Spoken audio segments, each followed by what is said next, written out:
On this episode of China Unscripted, China is breaking international rules of finance by refusing to pay its debt to Americans.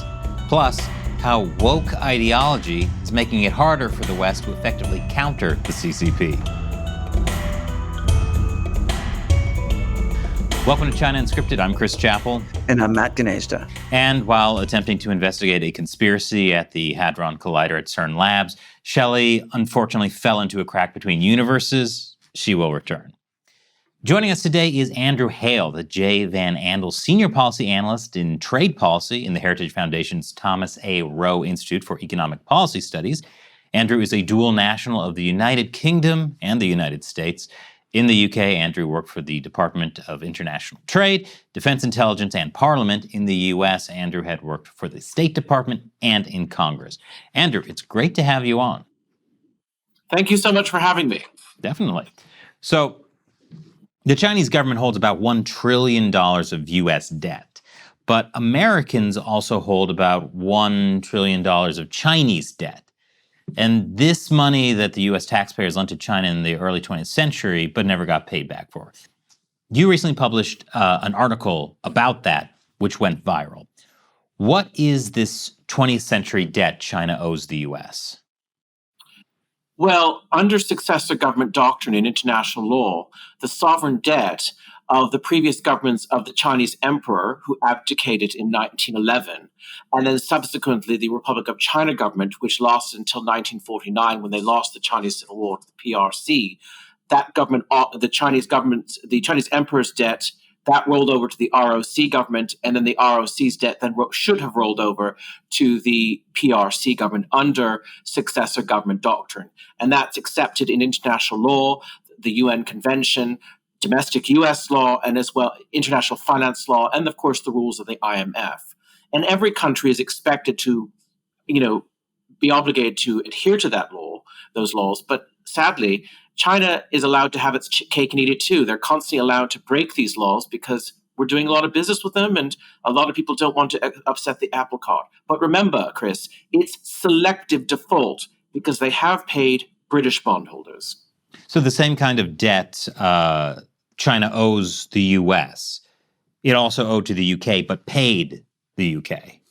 Yes. So what happened is that during the negotiations for the return of Hong Kong, Margaret Thatcher said, Prime Minister of the UK at the time, said, we own Hong Kong Island and Kowloon Peninsula outright under the Treaty of Nanking, and they were virtually uninhabited when the British arrived. But it was the new territories that they leased on a 99-year lease, which expired in 1998. And of course, she said, fine, you can either we can renew the lease or you can have the new territories back. And they said, no, we want the whole colony back, or we'll just turn off the water. And faced with that dilemma, Mrs. Thatcher said, fine, but you have to then pay UK bondholders of this defaulted Chinese sovereign debt. Otherwise, you will not have access to UK capital markets. And that, if you look at, not only is that devastating to China, but Hong Kong was and still is inextricably linked to UK capital markets, and it would have made Hong Kong ruinous. And to give Hong Kong back to China without having access to UK capital markets would have been basically deflating that great prize. And so to be clear, these bonds are essentially debt created by the Republic of China government, the old government of China, to finance infrastructure, what have you. They defaulted on their debt because of the Japanese invasion. And now you say the Chinese Communist Party is responsible for that debt, for that default. Well, yes, because they're the successor government. Mm-hmm. And so, for example, when the Tsar's regime fell to the Bolsheviks during the Russian Civil War, that debt automatically transferred to the Bolsheviks. Now, at the time, the Bolsheviks wanted nothing to do with Western capital markets because theirs was a pure communist system, or what they tried to build. That, as we know, failed. And then, of course, in the 1980s, during Perestroika, Boris Yeltsin again tried to reform communism and tried to engage with capital markets in the West. And that, of course, that started an attempt to pay the Russian debt off. So eventually, the problem is that other countries, they want to engage in Western capital markets, even if they've defaulted, eventually they're forced to pay up when they want to get back into Western markets. In China's case, the Americans have allowed them uniquely to engage in American capital markets. And that was, of course, Henry Kissinger's decision under Richard Nixon in the 70s to allow them to enter into U.S. capital markets and to open up business. And where the Americans didn't actually negate the debt and say they agreed with China's default, they simply said, this is an issue, we'll kick the tin down the road for a later date to discuss. So it doesn't matter that these bonds are 80 years old to a different government. The Chinese Communist Party is responsible by a lot of precedent, too.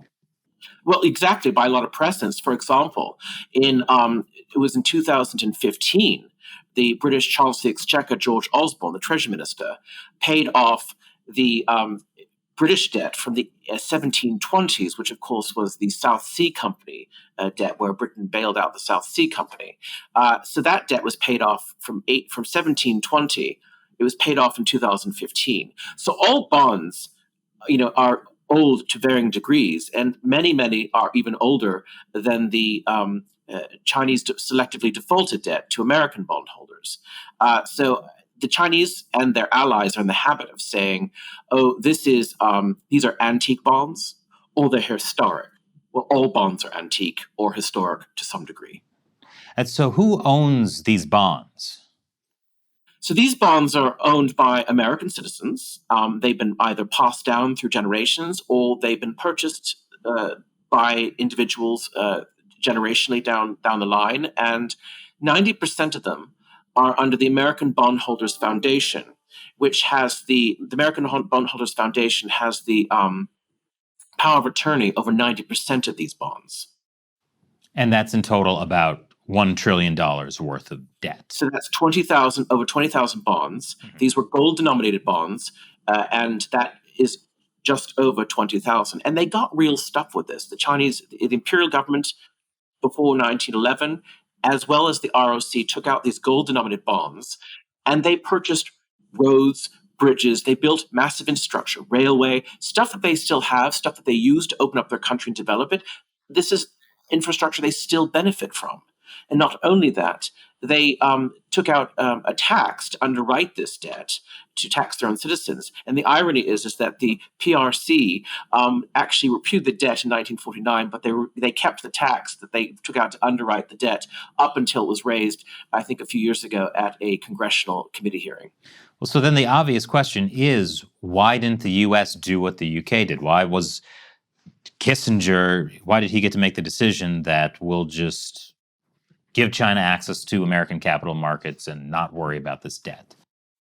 Well, State Department has released the memos and communiques between Kissinger and the State Department about these negotiations. And basically, I think he made a clear decision that this was not an issue they were going to raise in those negotiations. They were adamant that they wanted to open up trade and normalize relations and give most favored nation status to China. And there was a bit of cynicism, and also I think there was, in the sense that people wanted to make money and open up a massive new market, but also there was a lot of naivete. I've spoken throughout the years to a lot of officials at the United Nations and, of course, the U.S. government and elsewhere, on the left and the right. This is a bipartisan issue. And they've had a view that if we embrace China, and this was, I think, the initial view of Kissinger as well, if we embrace China, if we do business with them, if we open up, they'll become more like us. Just like a lot of people feel that, because we engaged Mikhail Gorbachev and all the rest of it, eventually the Soviet Union fell and collapsed. There was a belief that somehow the PRC regime would simply, become democratic and fade away, and they'll become just like us and embrace Western norms of international rights law, etc. That has not happened. And of course, now the situation is getting much worse, and we're effectively in a new Cold War. I mean, ironically, it didn't even really happen with Russia.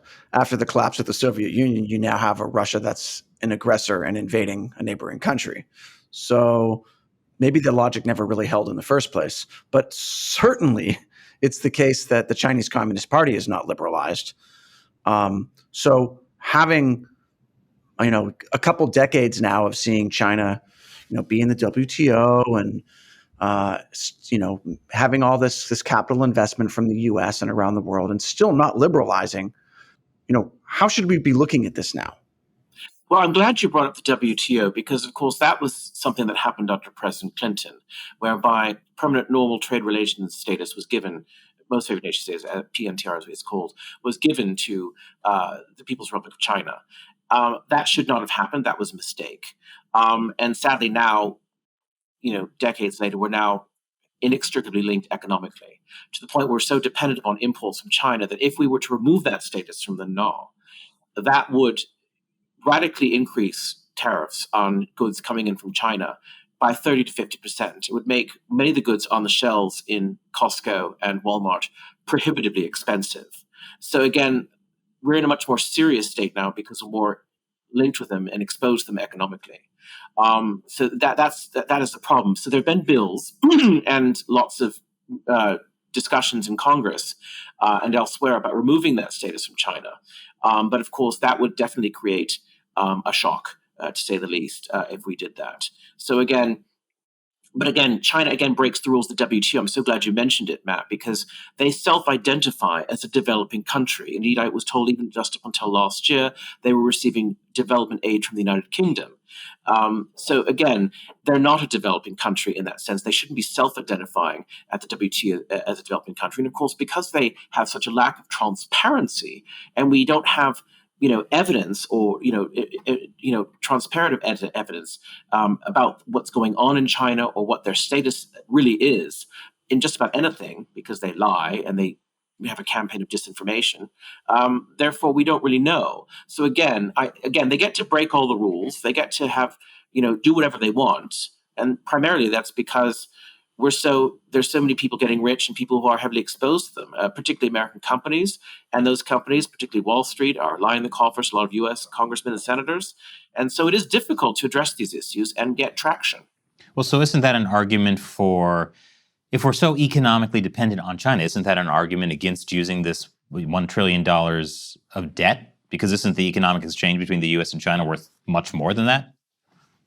Well, yes, and I think we need to defend the international system of trade and finance from the PRC's breaking of international finance law. And what the Securities and Exchange Commission and any other relevant government agencies need to ensure is that the PRC cannot issue new sovereign debt in the United States until such a time that they have made at least satisfactory settlement on their defaulted sovereign debt owed to American bondholders. So what do you think the U.S. should do about this debt? What could the consequences, the results of leveraging this be? Well, the three primary credit rating agencies need to incorporate this defaulted sovereign debt into their sovereign debt credit ratings. So, for example, Congress could require the SEC to compel the credit rating agencies, and then, of course, that would seriously incorporate the debt into their credit rating. And therefore, that would, of course, remove China's A rating, which they should not have. And, of course, it would make it very difficult for them to issue new sovereign debt until that issue was resolved. I mean, I think what's interesting here is that despite China not paying this older debt, they're still issuing new debt constantly. And there was a big tranche of debt they issued a couple of years ago that American investors bought up, I guess, with the belief that it's going to be paid back, as you do if you are going to believe that if you buy the debt. But doesn't that seem, I guess, stupid? Well, I mean, there's a lot of solutions to when a country doesn't want to pay their debt or cannot pay debt. For example, when Iraq was liberated, James Baker went around the world and got every country that they owed debt to cancel that debt, except the one country that didn't, of course, was the People's Republic of China. Or, for example, in the case of Argentina, when they're about to default. I mean, China could potentially say, well, look, if we had to pay this off, we might collapse economically, we might default on other debts. And in those circumstances, for example, with Argentina going to the IMF, you bring the creditors around the table, we all agree to a haircut, and there's goodwill, and creditors will renegotiate the debt so they can get at least the principal back. And it often involves a lot of goodwill. I'm afraid there's not a lot of goodwill at the moment, and China's never sought any of those alternative options. They've simply selected default and said it's not our responsibility. But given that China demands a one China policy, which incorporates Taiwan, they can't really say that this is Taiwan's debt, and we recognize in the United States a one China policy. So again, they use conflicting arguments, they break rules, they break laws, and they're never held to account, and they're in a very strong position. And so if America called in the debt and they just refused to pay, what would that do? Well, what the president can do, as he could require the Treasury Secretary to purchase these bonds from U.S. bondholders, and effectively for pennies on the dollar, because who else is going to purchase them?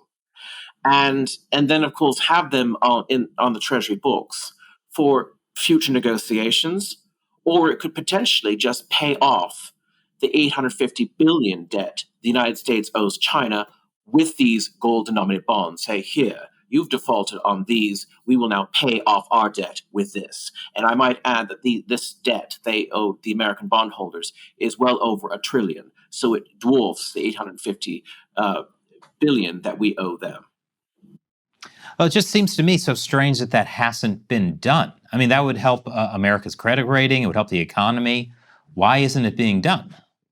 Well, I must say that, over the past few decades, there have been a number of resolutions by both Democrats and Republicans. There's been broad support, bipartisan support. This is not a partisan issue.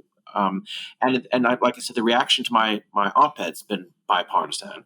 I've spoken with both sides of people on the political divide in Washington. And that's been going on for years at the congressional level. Lots of resolutions, lots of joint letters going up to the executive. It's when they go up to the executive, and that involves both Republican and Democrat administrations, it gets ignored. They say, thank you very much for this, and nothing ever happens. And even in the Trump administration, you had, for example, some people like President Trump, who was very, very hard line on China.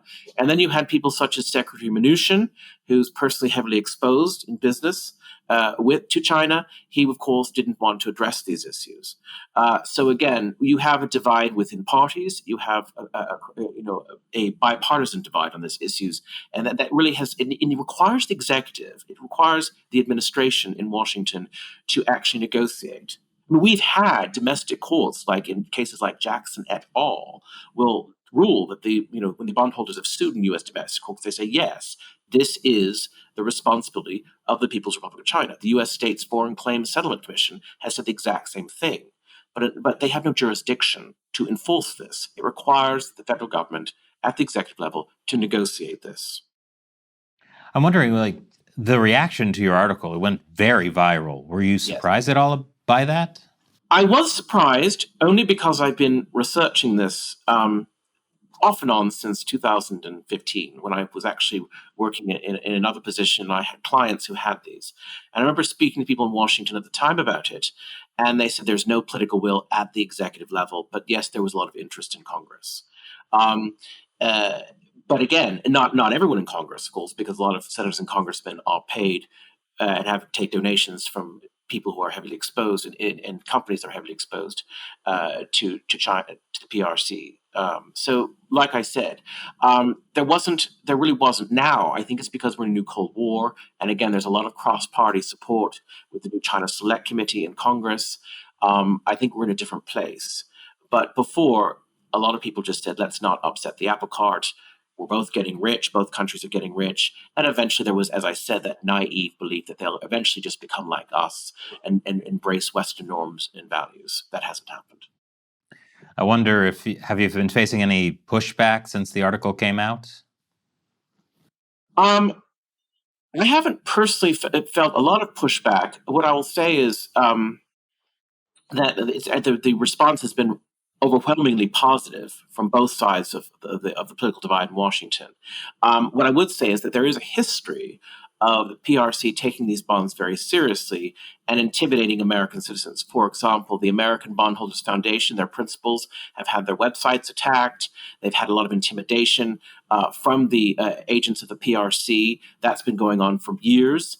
Also, when I was looking at this first in 2015, I had clients who, for example, had actually sold their bonds to bogus front organizations for the PRC And in some cases, in fact, I just heard of a new case just a few weeks ago. An American lady sold her bonds, she insured them for over $20,000, gave them to some front organization, and said, we're going to send them to Hong Kong for processing and safekeeping. And of course, she never sees them again, and she's wasted all this money. So that's been going on for literally a long years now. That's been going. I was aware of that when I first started looking into this, that they saw this as a potential problem years ago, and so they have engaged in a lot of intimidation and fraud to try to hoover up these bonds. So that's been going on. Also, when there are congressional hearings, and when there have been congressional hearings in the past, and witnesses have given evidence, then of course they've had, for example, the banks who maybe hold these bonds have said, "Oh, we don't want to hold these bonds for you anymore. Get rid of them," because that bank was heavily exposed to China. So they've used that kind of influence to harass and intimidate American citizens. So China takes this threat very seriously. Very seriously. And we should take it seriously too. I think what's interesting about this whole idea is, you mentioned we're in a Cold War with China. I think as time goes on, that's only going to become clearer, even to the most resistant voices in Washington. But what's interesting about this is it really gives an economic weapon against the Chinese Communist Party, one that's not a military confrontation. I agree with you, and I find it curious why the current administration, hasn't seized upon this. I think this was, but again, perhaps they're just coming late to the table. I think there's also some aspects here where you've seen, for example, when we had the AUKUS launch of the new submarine deal between Australia, the United Kingdom, and the U.S., which was launched in San Diego, California. I mean, Antony Blinken didn't even show up for that launch. So I think it shows you to an extent. And then, of course, we saw the visit by Secretary Yellen from the Treasury to China and the way that they were feted. I find that is perhaps a wrong approach. It reeks a bit of Neville Chamberlain and Peace in Our Time. And I think we need to start taking these issues a lot more seriously. And in my case, what I want to do is simply defend the integrity of the international finance system, which they break all the rules of. And it's just not in this area. This is, there's many areas where they do this. They've got great, laws, regulatory laws in the books, which they've cut and pasted from, say, the German legal system, but they're simply not enforced. I mean, it's really it's not a country that's ruled by the rule of law and democratic institutions, but we allow them to operate in our capital markets as if they do. I think what's crazy about this is if you look at Wall Street investors who they want to put money into China, let's say they don't care at all about, the Chinese Communist Party, killing people for organs or using rape as a form of torture or ethnic slave labor or whatever. They say that's not our problem, right? But nonetheless, what is their problem and what is in their interest is to make sure that the Chinese government adheres to at least certain norms of international trade when it comes, or rules of international finance, right? Yeah. And so it should be in Wall Street's interest to say, yeah, actually, we do need to enforce this bond issue to set a precedent that our investments in China in other respects are also going to be honored. Isn't it kind of a weird disconnect that Wall Street on one hand is willing to ignore the bond issue, that is the debt that China owes American investors, including many of those institutions. And on the other hand, Wall Street is investing new money in Chinese bonds, for example, local government debt that they've recently bought over the last few years, and many other types of investments in China. So, yeah, isn't that a weird disconnect? If at first they don't pay, try again. I think also it's a question. I used to work for a Democrat member of Congress, the late Congressman Tom Lantosh, and he said the veneer of civilization is paper thin. And I think that was a very profound statement. I think it speaks to the human dilemma. We are fallible people. And I know a lot of friends of mine from university and other aspects of my life who are doing lots of business in China. I have a friend of mine who I grew up with who's living there right now with his wife and children. And when I try to talk to him about these things, he just literally just he blanks me and changes the subject matter, or just simply will not engage, gives me a blank stare. There are a lot of people that's just simply not convenient to think about the ugly truth of the things you mention. I mean, the fact that many people are wearing clothing made with Uyghur slave labor, or don't want to think about the persecution of the Tibetans. I remember when I worked for the late Congressman Lantos, he invited the Dalai Lama to the United States, to the huge anxiety of the U.S. State Department, to put up a huge protest because they thought it would upset relations with the PRC.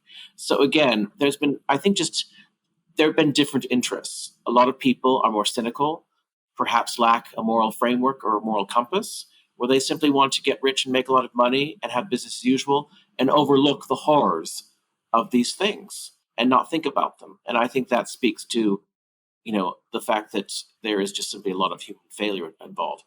Also, with regard to the Senate and the House of Representatives, I've noticed just in my short time dealing on this recently, there's a lot of senators and congressmen who are willing to make lots of good messaging on this matter and a lot of others. When it comes to actually, putting some teeth behind it, they're a bit shy. And I think that's because also Wall Street is lining the coffers of a lot of these politicians in Washington. So I think we have to take that into consideration as well. I mean, in theory, with the specific bond issue, wouldn't it be that all it takes is for Biden, for example, to issue an order to Treasury Secretary Yellen to buy up these bonds and resolve the issue? Like, Biden could just do that without an act of Congress. He could. He could absolutely require the Treasury Secretary to purchase these bonds. And as I said, effectively pennies and dollar. I'm not saying buy over $1 trillion, use over $1 trillion. And I don't think the bondholders are expecting that. And then have them on the Treasury books to either use them in negotiations or, as I said, simply pay off the U.S. $850 billion that we owe them in sovereign debt and still have monies left over. Do you think China would retaliate in a way? Is maybe their fear that, China could do something to the U.S. economy if it decides to push the debt? Well, they could, but they didn't do that with Mrs. Thatcher. So again, I think the other issue is that we're in a crisis of leadership. And I say this as someone who used to work for a Democrat member of Congress who was the chairman of the Foreign Affairs Committee. I don't actually think President Biden is always mentally present. I think we are in a crisis of leadership.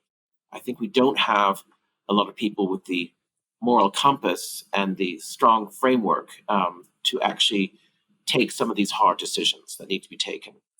As someone who's been working, even most recently, for the British government as a civil servant, and having had an experience here in Washington as well, to see Biden operate here in Washington or internationally up close, it's actually embarrassing.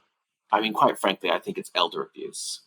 Doesn't appear to be mentally present or in control of all of his faculties all the time, which then leads the question: it's governed by officials underneath him who are running things, and I think perhaps that needs more scrutiny. That's a whole other issue. We're just the bottom line is we're in a crisis of leadership, and we need strong leadership on this. And I think we have it in the House and the Senate to a degree. I just think we're currently lacking that for the reasons I've indicated and others at the executive level. If only we could have President Margaret Thatcher. Well, I'm afraid she'd probably be rolling her grave right now if she saw the state of the UK Conservative Party, which, of course, has effectively become a woke, soft social democrat party, which has become very weak on China and just about everything else. And I think that although they got an 80-seat majority, landslide victory in the 2019 general election, I think it's safe to say they're going to be wiped out if current polling continues to just about anyone, because they're a shadow of what Thatcher was in charge of. Well, I was going to ask, since you work for the UK government, you work for the US government, what is the similarities or differences on the other side of the pond? For starters, the woke ideology has permeated the UK system to a degree. It came out of American academia, but it went to the United Kingdom, and no country has embraced it at almost every level further than any other country. So they're about 5 to 10 years ahead of the United States in the infiltration and total elite capture with that ideology. We saw that recently with the cancelling of the account of Nigel Farage and the resignation this week of the chairman, the CEO of the NatWest Bank over the cancellation of Nigel Farage's account only because they didn't like his political views, his beliefs on Brexit. And then, of course, they leaked and lied about his personal financial arrangements with the bank to the BBC. I think we see a lot of elite capture in the UK, and as well in Canada with the Trudeau government as well. And I don't think that we're as far gone in the States as those two countries. But certainly from my experience, I mean, I spent so much time doing woke stuff, and that took me away from doing what I was hired to do, which was trade promotion and trade policy. And that was the Department for International Trade. I actually asked our permanent secretary when I first started working there in 2017. And I said, what's the ultimate goal we have this year for the Department for International Trade? And she said, her name is Antonia Romeo. And she said, that's a very good question. She said, I want to make sure that this time next year we get the highest ranking from Stonewall as the most inclusive employer for transgendered and non-binary people. Now, this is her most important priority as the most senior civil servant working at the UK's Department for International Trade. I think when China sees that, they're laughing at us. I don't think we're being serious anymore. I mean, the day that the Russians invaded Ukraine, both the Ministry of Defense and the head of MI6 put out bizarre statements. The Ministry of Defense put a statement saying we're going to continue with Gay History Month at the Ministry of Defense, which is the British version of the Pentagon. And MI6 head said that President Putin's values don't represent ours. Fine, but then went on to talk about, gay stuff and LGBT stuff. And I just don't see. I think that, again, when Russia and China see us respond in that way, I think they're laughing at us. Indeed, actually, I remember a senior British diplomat saying that this woke stuff, this was really a pillar, and promoting this as a pillar of Britain's foreign policy. Who decided that? And why has this happened under a so-called conservative government? Well, the response is it hasn't been very conservative. And I'm afraid that ideology has it's captured everything. Now, for someone watching who really supports inclusivity and wants to make sure that there's LGBTQ representation in all aspects of government and et cetera. So why is that a problem specifically with respect to how the UK or the US treat China? Well, for example, what the woke ideology leads to, in my opinion, is system failure. And I would like to say that I'm inclusive, nurturing, and affirming of all people, and that includes members of the LGBTIQ plus communities. I have friends who identify, particularly from boarding school, who identify as transgendered, and that's fine. And we get along very, very. One of my best friends, actually, from school has transitioned, and that's fine. I'm not actually just trying to target those people. What I'm saying is that my gender, my sexuality, my color, these should be the most least important things about myself. And when I've actually been involved in hiring situations in the civil service in the UK, I was told, for example, to HR, don't actually advertise the job for someone who needs a university degree, because that discriminates those who do not have a university degree. And we want to achieve a level playing field. And if you employ people because of what they are and not what they can do, my color, my sexuality, my gender, these are not skill sets. These aren't talents. These aren't abilities. And you hire people because of what they are and not what they can do, then you get system failure. So, for example, if you hire people at the passport office and they have no skill in project management, but they're hired because of one of these other protected characteristics, then passports aren't delivered. And what I find in the United Kingdom is that the civil service is failing because people are rapidly promoted to achieve these diversity goals and not because they are employed because they have these talents and abilities to do things. And again, that leads to system failure. China's not doing this. Russia's not doing this. And eventually this will lead to system failure. Well, it's interesting because a lot of this ideology sounds very similar to the communist ideology, particularly some of the things that happened in communist China under Mao. I remember there was this whole push to allow the peasants to go to universities because, even though they were grossly underqualified, it was an oppressive system that prevented these peasants from being able to go to universities. So the Communist Party should just force them into universities. Well, there was, I agree, there was definitely a lot of the Communist Party promoting people because of what they are or what class they belong to, and not what they could actually do. And I mean, that did lead to a tremendous system failure in China. And now China's a meritocracy. Well, all must have prizes today, and everyone's got to be a winner. And in my case, in the civil service, what I noticed was that we simply couldn't get good people into positions because we had to consider all these other protected characteristics. And I was required to take courses on critical race theory, unconscious bias training, intersectionality. And all this stuff I found was, I took a foundation course on diplomacy from the Foreign Office. Most of it was just woke stuff. There was very little discussed about foreign policy. I did a Army Reserves training day, and the whole day, first day, was just on woke stuff and inclusion and diversity. And I thought, where's the security policy? Where's battle warfare tactics? Where all these things? Now, all this stuff takes precedence. And again, when you have thousands of people in the United Kingdom having their banks canceled and have no alternative because the banks are looking at their Twitter pages and their social media output. It silences people, but also the fact that they had their bank accounts canceled because of that, because it wasn't within the woke values of the bank. This has been a huge issue, particularly in the last 2 weeks with the canceling of the account by Nigel Farage. And I'm not saying I agree with everything Nigel Farage says, but it should be a right to have a bank account and not have it closed because your values are somehow contrary to the new woke, religion. It is interesting because even today in China, so much time is spent on ideological education in the schools, in the military. It's the same thing in the military in China. A lot of the time for training is spent studying party ideology and not actual tactics. What this leads to in the British case, and I can say this now that I'm no longer working for them, it's sad because when I joined on the civil service foster stream, I did feel, and I believe I joined something quite special, and I saw that system just diminished and destroyed, with this new ideology, to the point that I actually don't think the United Kingdom is a very serious country anymore. It is literally starting to show a lot of cracks.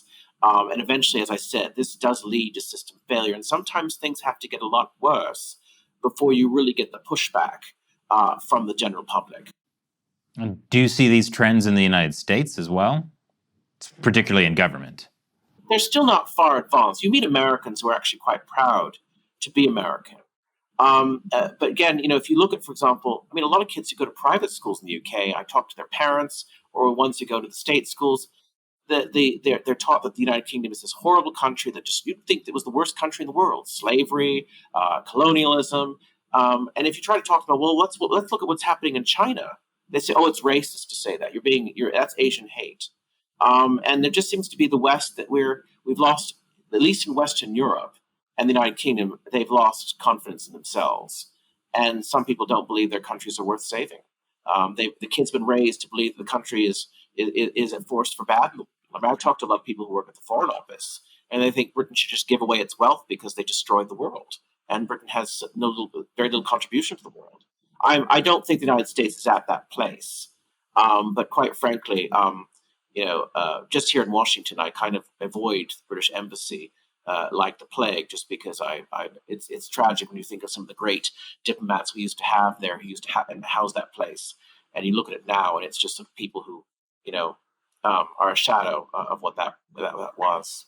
And so you think this affects China policy mainly because it's shifting priorities and focus to other issues? Yes, and it's not making us very serious, and we don't get good people into good positions to actually, do jobs. Again, as I said, they're hiring people, they're putting people in positions not because of what they can do and achieve and contribute, because of what they are. And as I said, I'm inclusive, nurturing, and affirming of all people, but my gender, my color, my sexuality, socioeconomic status. These are all things that should not be reasons for why I'm employed in any position. They should be the least interesting things about a person. I think we need to take the view that Reverend Dr. Martin Luther King said when he said, we should be focusing on the content of a person's character, and not the color of their skin. And again, we're doing the exact opposite of this. Well, what I wonder is, I'm sure China isn't just looking at this and laughing. The Chinese Communist Party has always been very good about, building on the history of the Soviet Union, using unrestricted warfare tactics, finding fault lines in rival countries' societies, and exploiting them, further dividing them, making the country weaker. I wonder if the Chinese Communist Party has some role in this.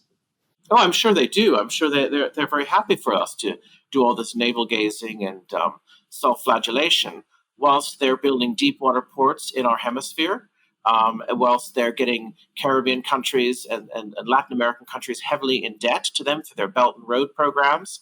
And we're allowing this to happen whilst we're engaging in these rather facile discussions. For example, why aren't we invoking the Monroe Doctrine?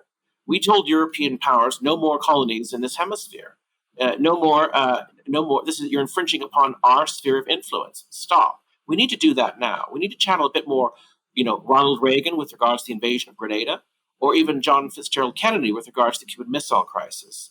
I mean, why are we allowing them to build a port, whether it's in Jamaica or Argentina or elsewhere? We need to take this more seriously, and we're not. And then, of course, we have, for example, a U.S. ambassador to the United Nations who goes to the United Nations, who basically says what a horrible racist country the United States is. And then China, literally by verbatim, reads that back to us in future meetings and negotiations. So again, I think we need to stop, a lot of the self-flagellation and actually start taking the world more seriously. Well, as for the Monroe Doctrine, I mean, China can't be a colonial power. They've been historically oppressed. Well, they're certainly engaging in economic colonialism. And certainly, even if you look at, for example, the Solomon Islands, I mean, what they're doing there is effectively undermining the very sovereignty of that country by building a deep water port. And of course, all of a sudden, as the Solomon Islands takes that money and that investment, then, of course, they tell a Royal Navy ship and a U.S. Navy ship that they cannot dock in the Solomon Islands. That affects our security, that affects our interests in the region. And, of course, it undermines the security of the Solomon Islands that China is dictating their foreign and domestic policies. So, again, they can do that through pure, not actually just taking physical territory, but they can do that through economic means, and they have. I mean, in the Solomon Islands, we spoke to an official who was essentially purged at the bequest of the Chinese Communist Party for standing up to what is essentially Chinese colonialism in the Solomon Islands. Exactly, and we had the same person speak here, and those things are going on whilst we're having these rather facile discussions about pronouns that we could use. When I started working at the Department for International Trade in 2017, we recognized over 100 genders. When I left, we recognized over 150.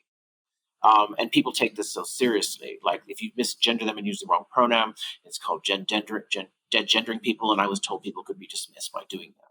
This is taking this sensitivity to a level of importance that should not be taken, whilst there's more serious matters in the world we could be dealing with.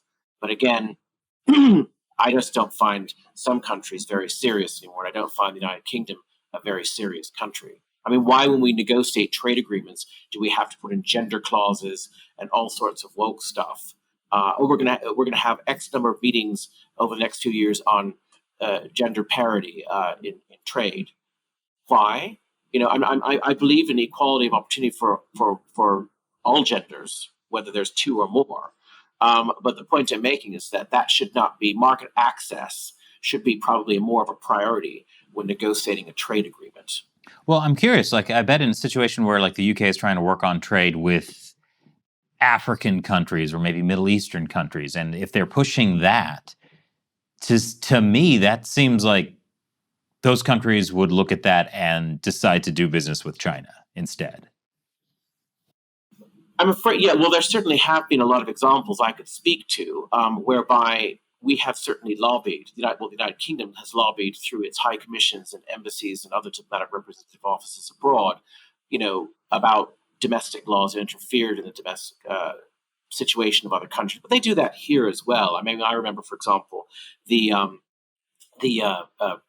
consulate in Boston, British consulate in Boston was lobbying the state house in New Hampshire. I think it had something to do with the death penalty at the time, not quite sure. And then, of course, they were lobbying the Georgia State House. The British consulate down there was lobbying the Georgia State House on abortion issues. Or, for example, when a state has said, let's have a MOU on trade and market access with the British government, there have actually been British officials saying, we don't really want to deal with that state because they're too conservative. And they've taken the whole sort of ESG, DEI framework and impose it upon their dealings with individual American states. And I think, for example, when we're dealing with trade policy and trade negotiations, it's trade that should be the primary issue and not domestic U.S. policy under ESG and DEI frameworks. Well, so in a sense, isn't that what Wall Street is doing with China? They're not worrying about the human rights issues. They just want to do business. True, but I think there's a big difference between Uyghur slave labor, genocide, forced organ harvesting, and offending someone because you have used the wrong pronouns. And when you have over 150 genders, it gets a bit confusing, particularly if more than a lot of them have their own pronouns. You can't just say they, their, and them. So again, I think it's we have to look at issues of severity here. What's more important? The total destruction of the culture and genocide, what's going on in Tibet, or offending someone, because of some idea, because they want to identify as something. I think there's been we need to get our priorities straight, and we're not. I mean, I think it's extraordinary that we can overlook the horrors, genocide in China, and then look at all these very myopic, navel-gazing issues which don't kill people. I wish forced organ harvesting in China got the same kind of it got people as fiery as some of these other issues. Extraordinary. There's a total lack of priorities in the West right now, where we focus on a lot of things which should not be given the level of importance that they are. And I don't know why we have to start every discussion recently in the United Kingdom, so many discussions talking about the transgendered ideology, and then vilify people who might just take a slightly different opinion. I know, for example, a civil servant who put out in the United Kingdom, put out a tweet in 2015, like 5 years before he was a civil servant, saying he felt that people on the NHS should pay for their own sex change operations and not burden the taxpayer with that. Well, he was summarily suspended immediately on grounds of gross misconduct and told he was a national security threat to transgendered people because they might be frightened to be in the building with him because of a tweet he put out 5 years before he became a civil servant.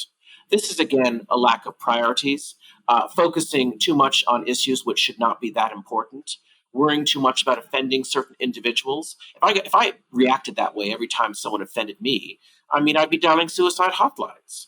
So again, I think we need to seriously readdress our priorities and what's important. And clearly what's more important than that is what's going on, genocide. That's clearly more important. Well, as you mentioned at the beginning, we are in a Cold War with China. Yes.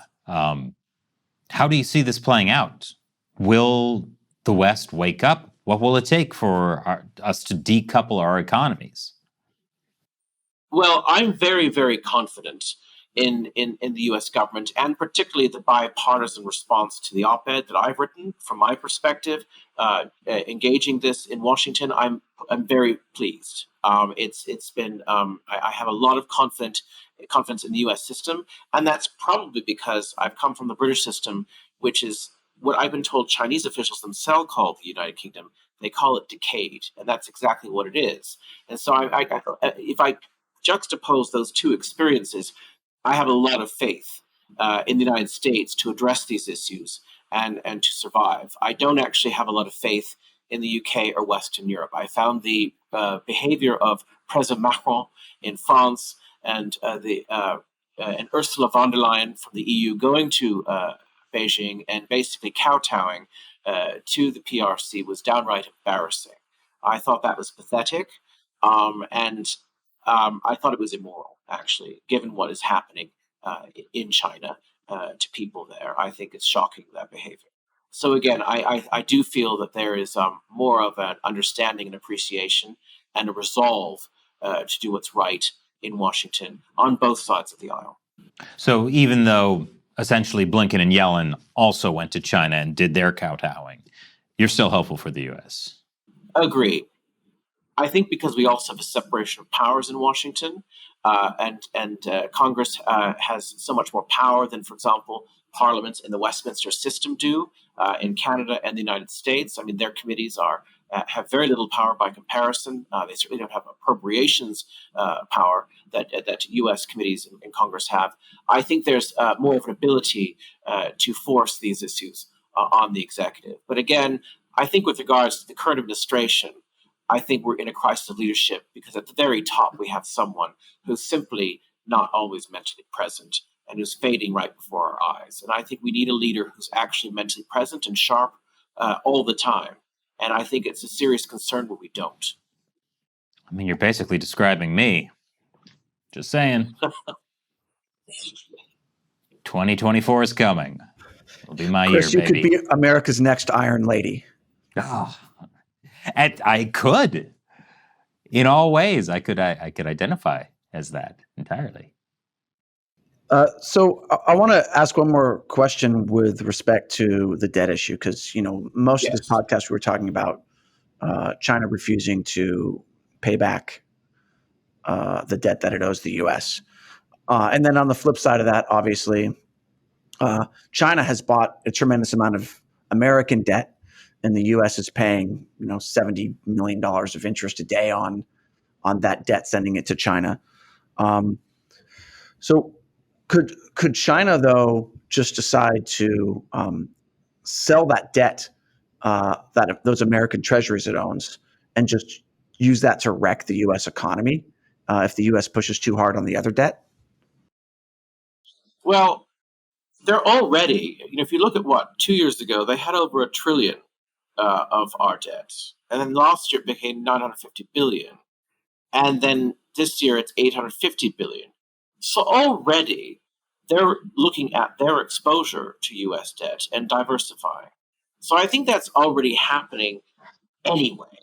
I don't think that we're in a place where they could do that, but that would be a meltdown for them as well as it would be for us.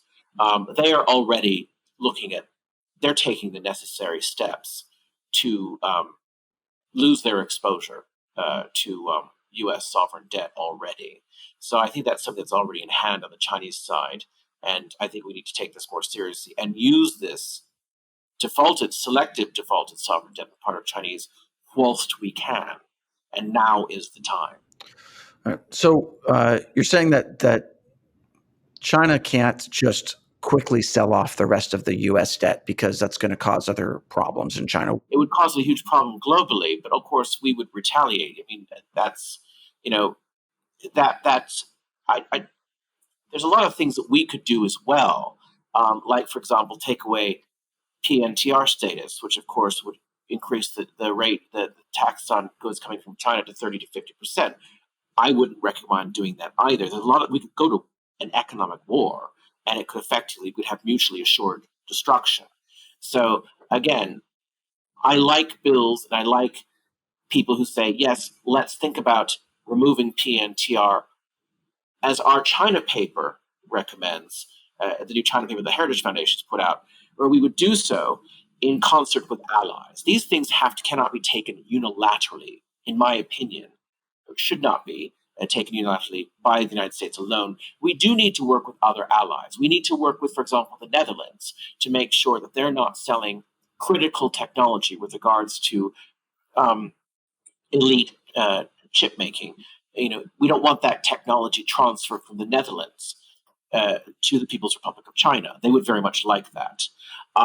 So again, we need to do this in concert with other allies. And I think that's, for example, we could work with allies at the WTO on something like permanent normal trade relation status.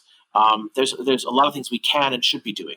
I'm a bit concerned by bills that have come out in Congress, and I say this personally, and I'm not naming any names, where there's a bit of a cowboys attitude where we're just going to just do this. And then there's no thinking about, well, have we consulted some allies in this? Because if we do that, then they're just going to find another market somewhere else.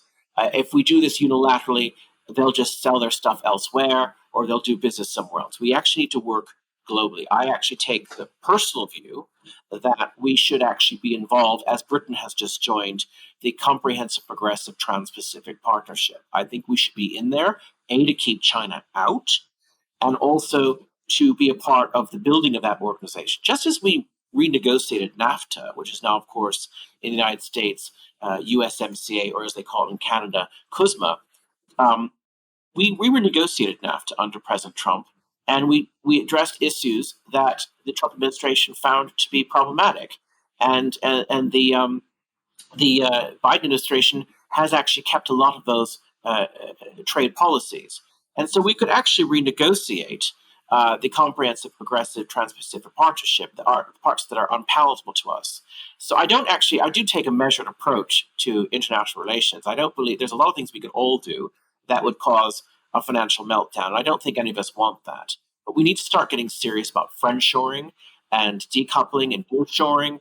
I've advised companies, for example, one company recently I will not name, exposed by 65% China. I'm thinking, well, perhaps we need to open up to other markets.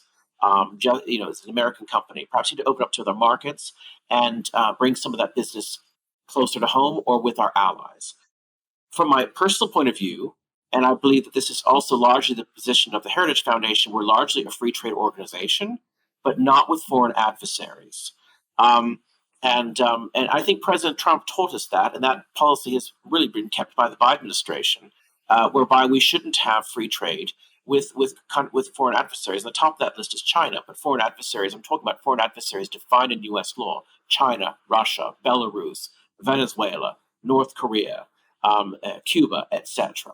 So there's a list of them that you can easily Google. And I don't believe in having free trade with those countries. I think these are countries that do not abide by international finance law. And I want to preserve the integrity of international finance law. Well, it seems that right now, too, it's a very special time because the Chinese economy, after zero COVID, GDP growth is way down, youth unemployment is through the roof. China right now is in a tremendously weak economic position that could be used to solve a lot of these issues. That's a lot's been written on that, and I totally agree with you. I think that they're not as strong as we feel. For example, we've seen this in the past. When any country embraces more of a hardline socialist or communist approach, the result is always failure. Name me any country where pure socialism or communism has ever succeeded long term, and it doesn't. It's one of those very resilient. These are resilient ideologies that continually are tried, and in every generation, there's someone who passionately believes them in, like a religion. And everywhere they've ever been tried, they fail. And I remember, lots of friends of mine at university who were members of the Revolutionary Communist Party and what have you. They're now working at the banks. Some of them are now working at investment banks in London. How did that work out for you, that communism? But so I think that what the president of China is going to do is increasingly make his country weaker by going towards these hardline policies. And hopefully, as their system falters and their social safety net falters, which is an important contract with your people, then maybe they'll have some civil unrest and maybe the people will rise up. And I think we should be encouraging that. I mean, sometimes people have to develop their own organic solutions to their own problems. Oh, I think that was the big lesson at the end of zero COVID, when so many people in China actually stood up and protested Xi Jinping and the Chinese Communist Party itself. So it could be a situation. Go ahead. I don't think also, if I can say that, I don't think that we should be imposing Western values and democracy at the point of a gun, like we perhaps tried in some developing countries, perhaps in Afghanistan. I do think countries have to develop their own organic solutions. And I'm not suggesting we try to impose this, but we certainly can encourage it through other means. Mm-hmm. Yeah, I think it could be a situation where, just like with the Soviet Union, to some people it seemed to fall overnight. Yeah. The same thing could happen with the Chinese Communist Party. Because, of course, in the Soviet Union, it was imposed not by the will of the people, but at the point of a gun. So I would not encourage imposing communism and socialism at the point of a gun any more than I would impose Western capitalism and liberal democracy. The funny thing is, communism pretty much always is imposed at the end of a gun. Yeah. I mean, it might take, for example, one election to bring a group in power, but then they abolish that process so they don't leave power. And then it becomes the point of a gun. That's true. That's true. Fun. Indeed. Well, Andrew, thank you so much for joining us today. For anyone watching, I'll put a link below to the article. It's a fantastic read. But where else can they follow you? Maybe learn more about what you've worked on or what the Heritage Foundation is doing vis-a-vis China? Yes. You can follow me on Twitter. It's Drew Hale DC on Twitter, or you can reach me at the Heritage Foundation website. All right, fantastic. I think it was a great sign that your article got so much traction, and people seem to be interested in finding ways to counter the Chinese Communist Party, and it doesn't have to go to nukes. No, let's avoid that at all possible. There are lots of things we can do to address this issue in a measured approach. Well, thank you for joining us, and thank you for watching. Once again, I'm Chris Chappell. And I'm Matt Gnezda. And we'll talk to you next time.